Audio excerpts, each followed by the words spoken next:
You've responded to the message of the gospel. What's next? Well, here's the thing. Now, I don't know if you've noticed this, but now you have roommates, so maybe it's real for you.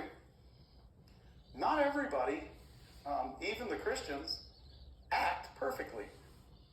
Sometimes they get mad, or say mean things, or leave their dirty socks in the middle of the floor, even though you asked them repeatedly not to leave their dirty socks in the middle of the floor, and you don't understand why they won't listen to you. Feel better. The point is that all of us are in a situation where we're not living out our faith. Can anybody think of anything they've done, you don't have to tell us what it is, in the last month that would be an indicator that your faith and your life don't match? Anybody? I'm the only sinner among us. Okay. The rest of you are lying, and we'll talk about that in a later class. But the point is, all right, the third box has to do with, now I was condemned, I'm justified, what's next? And this process is called sanctification. Sanctification is the third box, and sanctification literally means to be set apart or to become what I am. That is, Jesus covers my life, and God the Father sees me in the righteousness of Jesus, but I don't act in the righteousness of Jesus. So how do I become practically what I am positionally? This is about position. I will not die. Absent from the body, I will be present with the Lord, and it won't be because I'm a good guy. It won't be because Jesus justified me of all my sins. That's about position. This, on the other hand, is about practice. I don't always live my position.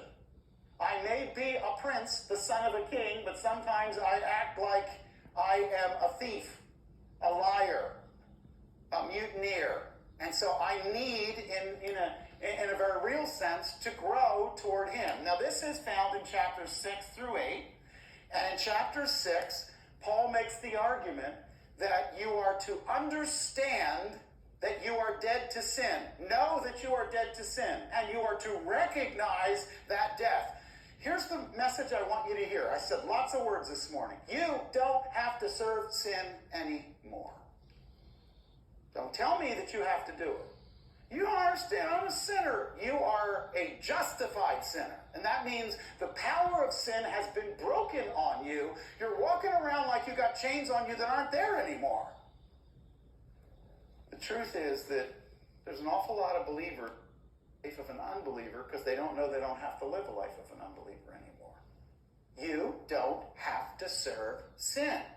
I need to know that I'm dead to sin, recognize myself as dead to sin. Then it says, I am to yield myself to God. That is, surrender myself to God. And the fourth verb in chapter 6 is I am to obey him. Know, reckon, yield, obey. And the fact of the matter is, when I do that, I will find that in a surrendered life, I live practically much more like I am positionally. Does that make sense? It's a lot of words to say something.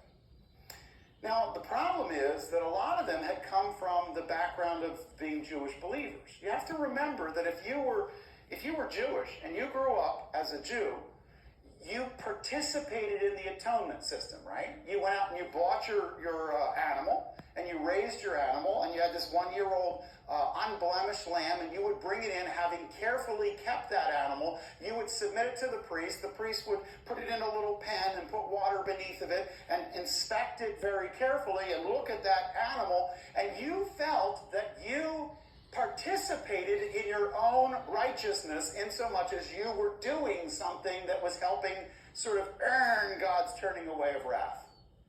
Now, that wasn't what God intended you to learn from that, but that's what a lot of people got out of it. So then, when Jesus came and paid for everything, all of a sudden you felt disconnected because you don't have to kill an animal anymore to make God happy. You don't have to do anything, right? So some people got the idea, well, that must mean that God doesn't care what I do, and that's not true. And so the law became instructive in principle, even though they didn't have to perform all the acts of the law. So Romans chapter 7 is answering this question. Is the law sin? Has the law taken me in the wrong direction. And the problem in chapter 7 is no. The problem isn't the law. The problem is me. The problem isn't the way the law is structured. The problem is what I took from the lesson. Guys, I preach. You know that. And here's what I've come to the conclusion, that the wrong people hear everything I say. I get up and I say something about God being absolute about life and God not wanting us to take lightly the life of the unborn. And what I have just done is wounded the 3 ladies in the congregation who had abortions and can't change that. But you know who didn't hear it? The girl who's considering getting one next week. She didn't pay any attention to what I said. So now I've wounded these 3 ladies who are going, you keep picking on me and I can't go back and change it. And what they don't hear is that the girl sitting next to them is about to do this, and that's who I'm talking to. But when I talk to people in a shotgun blast in one room, almost always the wrong people hear the wrong part of the sermon. You know why? Because we all have selective hearing. We hear pieces of it. We hear the parts that we want to hear. Does everybody know how to have selective hearing when their mother calls? You know? If she says, would you get down here and take the trash out? Text. It's time for supper. You know, you're down this house. You didn't even hit the stairs as you came down. Here's the thing. In chapter 6, he says, I'm dead to sin. In chapter 7, the law's not wrong, but the law isn't the way you live. So by chapter 8, he says this. How do I live?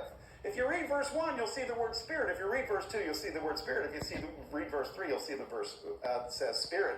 If you read 4, it'll say spirit. If you read 5, it'll say spirit. If you read 6, it'll say spirit. Why does he say it over and over? Because that's how a believer lives. You don't live under a set of rules. You live in a relationship with a living God who is within you. And that's why chapter 8 will repeat spirit, because that's how a believer lives. Okay. I was born condemned. Jesus wouldn't leave me there. But once I was justified, it wasn't over for me. It began for me. I had to recognize I was dead to sin, begin to yield myself to God, not live according to a standard of a set of rules, but rather principles that are lived out in a relationship that are lived through the moving of the Spirit of God. That's how I live. All right. Now, we get to